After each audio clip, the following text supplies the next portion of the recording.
रामायण।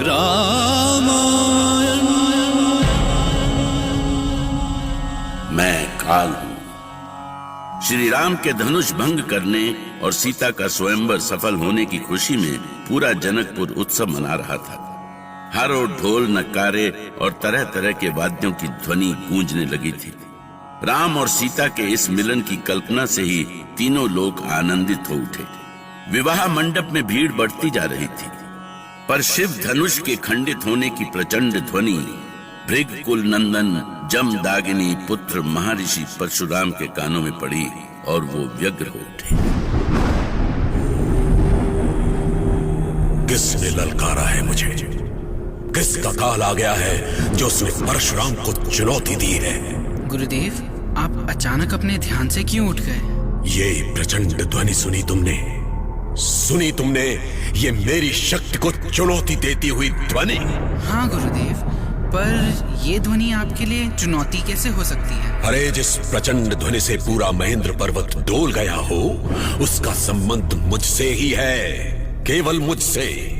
अवश्य ही किसी क्षत्रिय ने मुझे ललकारा है। परंतु गुरुदेव, नहीं, मेरी आशंका व्यर्थ नहीं हो सकती। ये अवश्य किसी क्षत्रिय के सर उठाने का संकेत है। उसे ढूंढना होगा, चाहे जैसे भी हो, ढूंढना होगा उसे। सहस्रार्जुन की तरह उसका भी वध करना होगा मुझे। लाओ मेरा परशुराम। ये लीजिए गुरुदेव। इस परशुराम को चुनौती देने वाला तू जो भी है, सुन ले, ये जमदग्नि पुत्र परशुराम तेरा काल बनकर आ रहा है।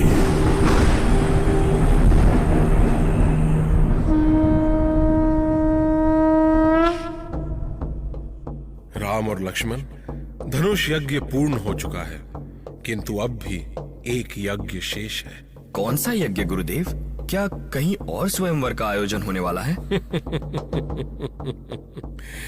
नहीं लक्ष्मण, वो यज्ञ यहीं संपन्न होगा। क्या आप विवाह के संपन्न होने की बात कर रहे हैं गुरुदेव? नहीं राम, स्वयंवर में तुमने जिस धनुष को तोड़ा है, वो धनुष कभी महर्षि परशुराम ने महाराज जनक को दिया था। उस धनुष के भंग होने की सूचना पाकर महर्षि परशुराम यहाँ अवश्य आएंगे। धनुष का खंडित होना उनकी आन की बात है, और वो अपनी आन के लिए कुछ भी कर सकते हैं। परंतु क्यों गुरुदेव? जब धनुष उन्होंने महाराज जनक को ही दे दिया है, तब उसके टूटने पर क्रोध कैसा? अब तो ये महाराज जनक का धनुष है ना? परशुराम ने क्षत्रियों के संहार का प्रण किया है लक्ष्मण।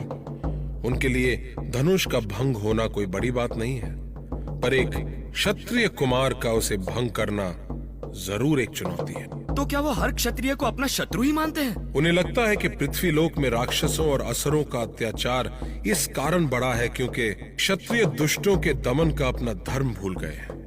किंतु मैं जानता हूं कि राम और परशुराम कहीं न कहीं एक ही रास्ते पर हैं, और वो रास्ता है राक्षसों के अंत का। तो हमें क्या करना है गुरुदेव? हाँ गुरुदेव, यदि उन्होंने हमसे शिव धनुष के भंग होने के बारे में कुछ पूछा तो हम क्या उत्तर देंगे? तुम जो भी उत्तर दोगे वो ठीक ही होगा। बस ध्यान रखना, उनका पहले से ही उबलता हुआ क्रोध और ना बढ़े। ठीक है गुरुदेव। लक्ष्मण और परशुराम एक से बढ़कर एक थे। यदि परशुराम क्रोधी थे तो लक्ष्मण भी उनसे कम नहीं थे, और गुरु जानते थे कि एक बार दोनों आपस में टकरा गए तो कुछ भी हो सकता था, ऐसा कुछ जिसकी कल्पना कोई नहीं कर सकता था।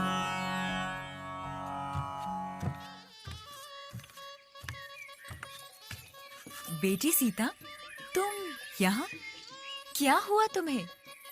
देखो, बाहर सब तुम्हारे विवाह की तैयारी में लगे हुए हैं और तुम यहाँ उदास बैठी हो। क्या बात है बेटी? क्या राम तुम्हारे इच्छित वर नहीं है? क्या तुम जो चाहती थी वो नहीं हुआ? वही हुआ माँ, वही हुआ। फिर क्या सोच रही हो? मेरे कारण पिताजी को बहुत कष्ट हुआ माँ। न जाने क्या क्या सुनना और सहना पड़ा उन्हें। कैसे कठोर वचन, कैसी पीड़ा। अरे ऐसा क्या हुआ? तुम्हारे पिताजी वो ही चाहते थे जो हर एक बेटी का पिता चाहता है, और वो इसमें सफल हुए। मैंने इस सफलता के पीछे छिपी पिताजी की चिंता देखी है माँ। वो कितने दुखी हुए थे जब मेरे साथ विवाह की बात पर कई राजाओं ने मेरी जाति, धर्म, कुल और गोत्र की बात की थी।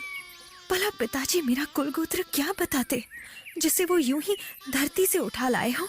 उसकी क्या जाति और कुल गोत्र? ये तुम्हें क्या हो गया है बेटी? क्या हमारे प्रेम में कोई कमी रह गई बेटी? नहीं माँ, पर मैं ऐसी बेटी हूँ जिसके कारण उसके ही पिता का अपमान हुआ। ये दुख मुझे खाए जाता है। नहीं बेटी नहीं, तुम सदा उनके लिए उनका मान रही हो। पर माँ, बस अब ये सब सोचने का ये समय नहीं है। मंडप में तुम्हारी सखियां तुम्हारी राह देख रही हैं। वो देखो, वो आ भी गईं। अरे सीता, यहाँ अकेले में किसकी प्रतीक्षा कर रही हो? अभी तो विवाह के फेरे होने हैं, अभी से तुम अपने राम के सपने देखने लगी। इधर सीता की सखियां सीता राम के मधुर मिलन की कल्पना में खोई हुई थीं, और उधर मंडप में विवाह के आयोजन की तैयारियां चल रही थीं। और तभी वो हुआ जिसका सबको डर था। अचानक क्रोध में भरे हुए परशुराम वहां प्रकट हुए। बंद करो ये आयोजन, बंद करो ये उत्सव। राजा जनक का प्रणाम स्वीकार करें भृगुनंदन। क्यों राजा जनक, क्या तुम मेरे और मेरे परशु को भूल गए? भूल गए कि इसी परशु से मैंने 21 बार इस धरती को क्षत्रिय विहीन किया है? क्षमा करें महर्षि, आज मेरी पुत्री सीता का स्वयंवर था और महर्षि के चरणों में सीता का प्रणाम। सौभाग्यवती हो पुत्री, पर तुम्हारे विवाह के शुभ अवसर पर शिव धनुष कैसे भंग हुआ? किसने किया ये दुस्साहस? कोई उत्तर क्यों नहीं देता? राजा जनक, किसने तोड़ा ये धनुष? आशीर्वाद दें भृगुकुल नंदन। कौन हो तुम दोनों? हम अयोध्या के कुमार हैं। आप जिस धनुष की बात कर रहे हैं उसे हमने ही तोड़ा है। अयोध्या कुमार, क्या तुम भूल गए थे कि परशुराम अभी जीवित है? क्या तुम्हें किसी ने परशुराम के विषय में नहीं बताया? नंदन को गादी पुत्र विश्वामित्र का अभिवादन स्वीकार हो। ये दोनों किशोर चक्रवर्ती सम्राट अयोध्या नरेश दशरथ के पुत्र हैं और मेरे शिष्य। इनका नाम है राम और लक्ष्मण। ये कोई भी हो, किसी भी महाराजा के पुत्र हो, कितने भी शक्तिशाली हो, इन्होंने भूल की है और इनकी इस भयानक भूल का एक ही दंड है, और वो है मृत्युदंड। विश्वामित्र मन ही मन मना रहे थे कि लक्ष्मण और परशुराम का सामना न हो, क्योंकि उनके क्रोध का अर्थ था महाविनाश। इस महाविनाश को टालने के लिए वो स्वयं बीच में भी आए, पर वो जानते थे कि वो इस टकराव को बहुत देर तक नहीं रोक सकेंगे।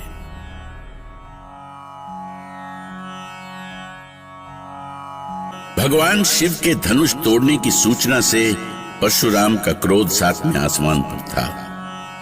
उनके लिए धनुष भंग साक्षात महादेव का अपमान था। उनके भीषण क्रोध से चारों दिशाएं कांप उठी।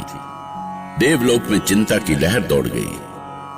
शिव के सम्मान में महर्षि परशुराम कुछ भी कर सकते थे। शिव धनुष तोड़ने वाला परशुराम के लिए उनके पिता पर प्रहार करने वाले जैसा था। पर ऐसे समय में राम बड़ी ही विनम्रता से उनके प्रश्नों का उत्तर दे रहे थे। क्षमा करें भृगुश्रेष्ठ, इतना क्रोध क्यों? एक दास पर इतना क्रोधित होना क्या उचित है? मैं आपसे प्रार्थना करता हूं कि दुस्साहस मत करो दशरथ नंदन, दुस्साहस मत करो। स्वयं को दास कहकर मेरे क्रोध की अग्नि में घी मत डालो। दास का काम सेवा करना है, मेरे आराध्य भगवान शिव का धनुष खंडित करना नहीं। किंतु ऐसा क्या है इस धनुष में कि नहीं, ये केवल एक धनुष नहीं है दशरथ नंदन, ये मेरी आस्था है, मेरा विश्वास है, और मेरे विश्वास को तोड़ने वाला मेरा दास कभी नहीं हो सकता, कभी नहीं। सहस्र बाहु के समान मेरा शत्रु है वो, मैं उसे कभी क्षमा नहीं कर सकता, कभी नहीं। आप बिना बात क्रोध कर रहे हैं ऋषिवर। पता नहीं इस धनुष से आपका इतना मोह क्यों है। क्यों आप एक साधारण धनुष के लिए धरती आसमान एक करने पर तुले हैं? लक्ष्मण, कहीं ऐसा न हो कि मेरे क्रोध की अग्नि सब कुछ भस्म कर दे। नहीं ऋषिवर, ऐसा ना करें। भला ऐसा करके क्या मिलेगा आपको? इस क्रोध को त्याग दें। क्रोध से केवल बुद्धि का नाश ही होता है। तुम मुझे विवश कर रहे हो लक्ष्मण। घोर अनर्थ को बुला रहे हो तुम, अपने काल को बुला रहे हो तुम लक्ष्मण।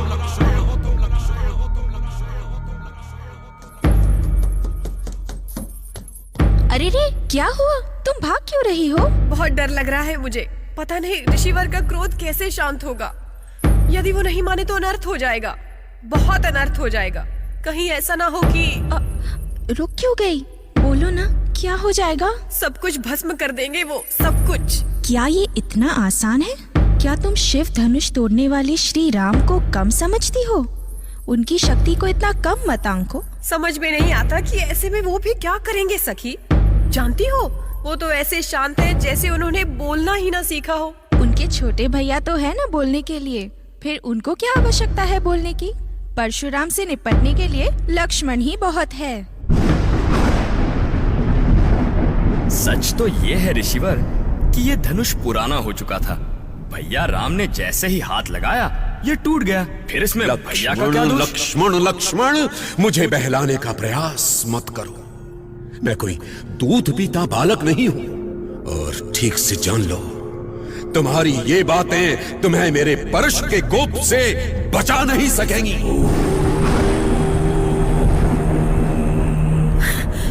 हे ईश्वर, पिताजी कहाँ हैं?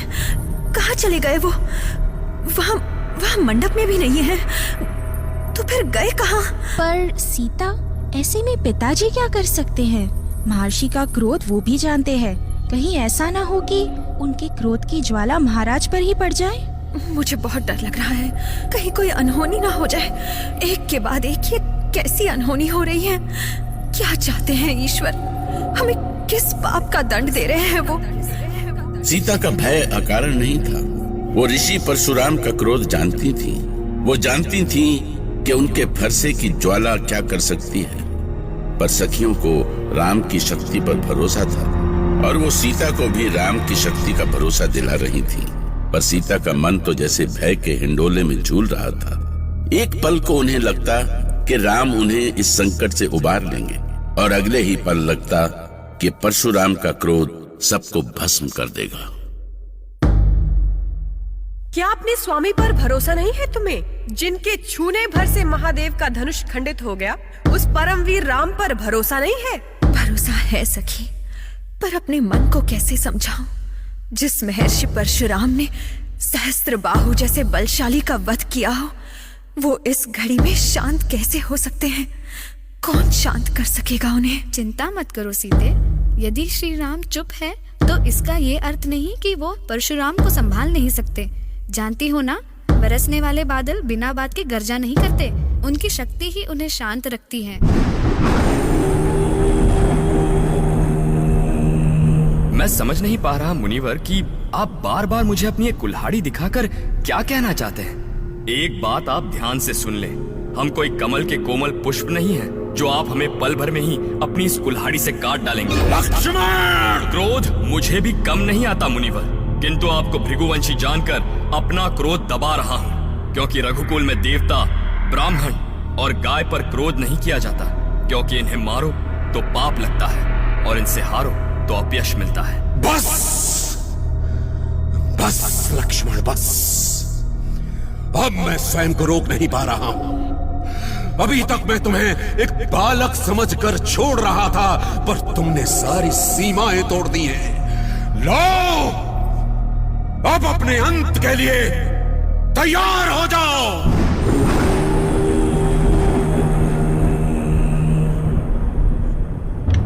ठहरिए महर्षि, ये क्या कर रहे हैं महात्मन? एक बालक पर परशु उठा रहे हैं। क्या अब आपके इस महान परशु का यही उपयोग रह गया है? जिसे आप बालक कह रहे हैं विश्वामित्र, उसे समझाइए, समझाइए कि वो अग्नि में हाथ डाल रहा है। उसे पता नहीं कि मैंने कैसे अपना ये परशु रोक रखा है, पता नहीं कैसे। तो फिर मत रोकिए ये परशु, आगे बढ़िए और कीजिए प्रहार, प्रहार कीजिए भृगुनंदन। देखता हूँ आपके इस परशु में कितनी शक्ति है। शांत रहो लक्ष्मण। क्षमा करें गुरुदेव, मैं कब से इनकी बातें सुन रहा हूँ। कई बार इन्होंने प्रहार करने के लिए परशु उठाया है, पर हर बार पता नहीं क्यों पीछे हट जाते हैं। क्या यही है इनकी वीरता? क्या यही है इनका पराक्रम? यदि इनका पराक्रम सच्चा है तो इनके हाथ बार बार कांप क्यों जाते हैं? क्यों? शांत रहो लक्ष्मण, ये मेरा आदेश है, गुरु विश्वामित्र का आदेश। लक्ष्मण की ओर से मैं आपसे क्षमा चाहता हूं ऋषिवर। मैं जानता हूं कि आपका उद्देश्य एक बालक को दंड देना नहीं, बल्कि उसे समझाना है। भला आपके तपोबल के सामने कौन ठहर सकता है? कौन आपका ताप सहन कर सकता है गुरुदेव? नहीं, नहीं, अब संसार की कोई शक्ति इसकी मृत्यु को नहीं रोक सकती। कोई नहीं बचा सकता इसे। हे देवताओं, आज तुम्हारे साथ ये पूरी सृष्टि भी साक्षी होगी कि इस दुष्ट बालक को मृत्यु मैंने दी है। मैंने भृगुकुल वंशी जमदग्नि पुत्र परशुराम ने मृत्यु दंड दिया है इस दुष्ट बालक को। क्या मेरी प्रार्थना व्यर्थ होगी भृगुनंदन? लक्ष्मण सचमुच अभी बालक है महात्मन। मैंने इसे शिक्षा दी है, मुझसे अधिक इसे कौन जान सकता है भला? विश्वामित्र, विश्वामित्र, तो क्या परशुराम के मान सम्मान की तुम्हें कोई चिंता नहीं है? यदि महादेव के धनुष और मेरे प्रति तुम्हारे मन में श्रद्धा की थोड़ी सी भी भावना है तो आज मुझे मत रोको, मत रोको मेरे इस परशु को, इस प्रलयंकारी परशु को।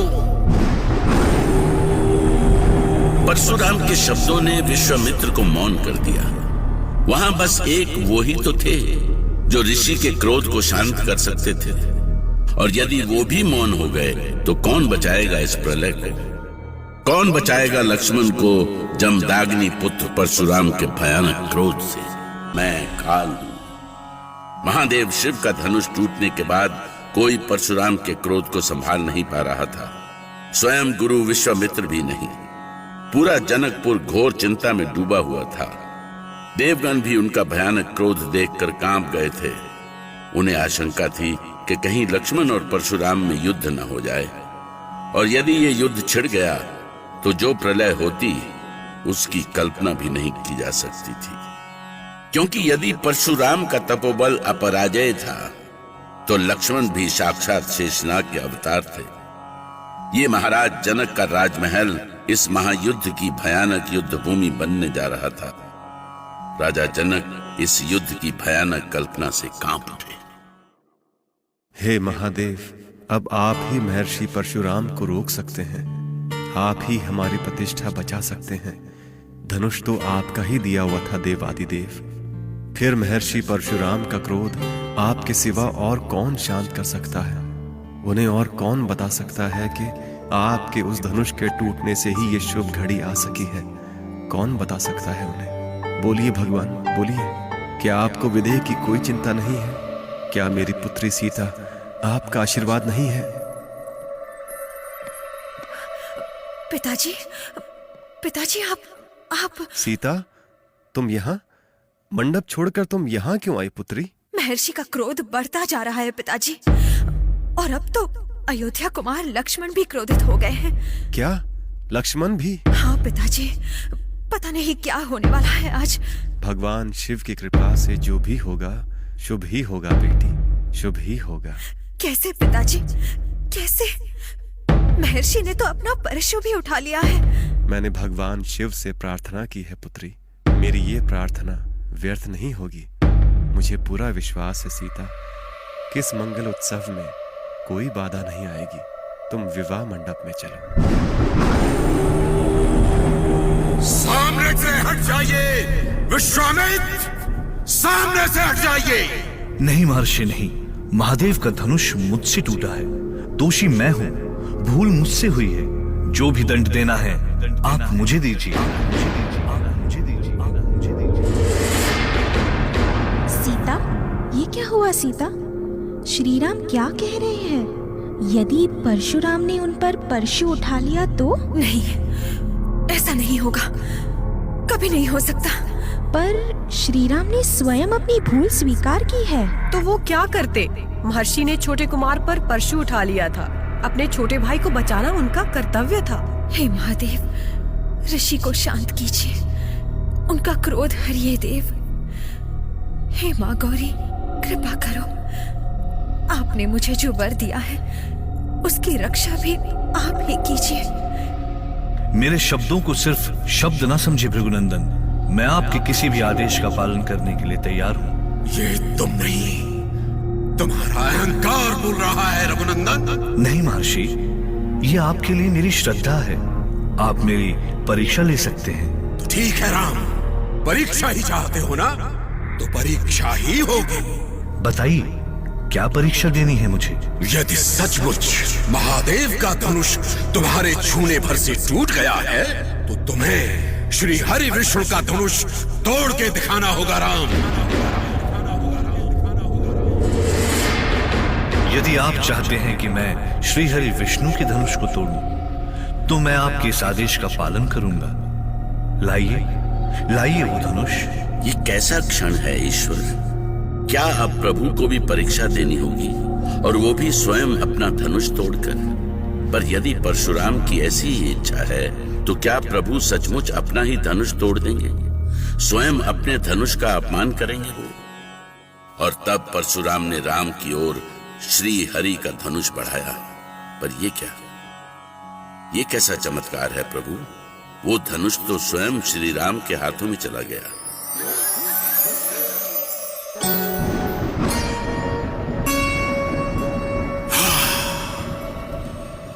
आश्चर्य, घोर आश्चर्य। ये धनुष तो दशरथ नंदन राम के हाथों में अपने आप चला गया। पर कैसे, कैसे हुआ ये? कैसे? हे प्रभु, अब मैं समझा। अब मेरे मन में कोई संदेह नहीं रहा, कोई संदेह नहीं रहा कि ये कोई और नहीं बल्कि साक्षात श्री हरि विष्णु ही है। हरि विष्णु। हे श्री राम, श्री राम, आप पर क्रोध करके मुझसे घोर अपराध हुआ, घोर अपराध।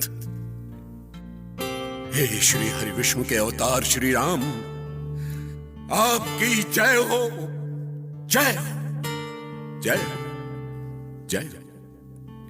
आज मेरी आंखें खुल गईं। आपने मेरी आंखों के आगे से अंधेरा हटा दिया। मैं आपका अपराधी हूं। मुझे दंड दीजिए श्री हरि विष्णु, मुझे दंड दीजिए श्री राम। जय रघुवंश बनज बन भानु, गहन दनुज कुल दहन कृशानु। जय सुर विप्रधेनु हितकारी, जय मदमोह कोह भ्रमहारी। विनयशील करुणा गुण सागर, जयति बचन रचना तिनागर। हे कृपा सागर, हे दया निधान, आपकी जय हो। हे राम, आपकी जय हो, जय हो। मैंने अनजाने में आपको बहुत कठोर वचन कहे राम, बहुत ही कठोर। दशरथ नंदन राम, अनर्थ हो गया मुझसे। आप श्री हरि विष्णु और आपके अनुज श्री लक्ष्मण साक्षात शेषनाग के अवतार हैं। मैं परशुराम आप दोनों से क्षमा मांगता हूं। हे श्री राम, आपकी जय हो, आपकी जय हो दशरथ नंदन, आपकी जय हो, आपकी जय हो श्री हरिविष्णु, आपकी जय हो। उठिए उठिए भृगुकुल नंदन, आइए मेरे गले लग जाइए।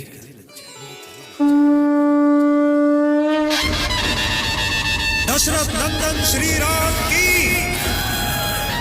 अयोध्या नंदन श्री लक्ष्मण की, भृगुनंदन परशुराम की, मिथिलापति महाराज जनक की।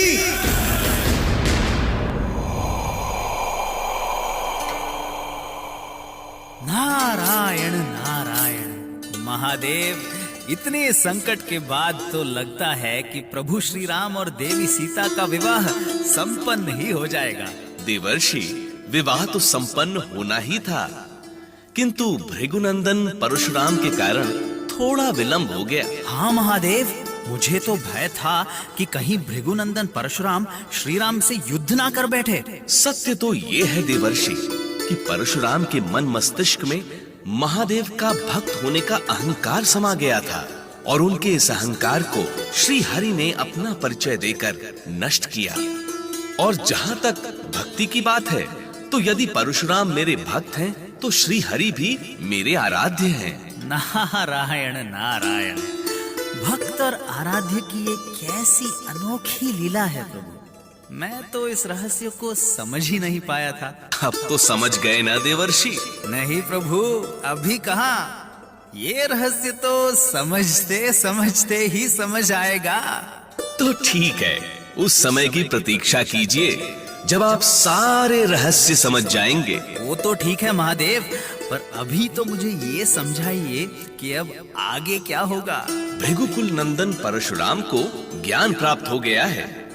वे अब तप के लिए वन में जाएंगे और श्री राम अपने वैवाहिक जीवन में प्रवेश करेंगे। अति सुंदर महादेव, ये कैसा सुंदर मोड़ है श्री हरि की इस लीला का। अब तो मैं भी मिथिला पहुंचूंगा। प्रभु श्री राम और देवी सीता की वैवाहिक जीवन का मैं भी साक्षी होऊंगा। नारायण नारायण। अवश्य देवर्षि, अवश्य। असली लीलाएं तो विवाह के बाद होनी है। महादेव जानते थे कि ये प्रभु राम की लीलाओं का अंत नहीं, आरंभ भर था। अभी तो ऐसी लीला होनी थी जो आज तक न किसी ने देखी, न खेली और न सुनी। और ऐसी लीलाएं तो श्री राम ही कर सकते थे। राम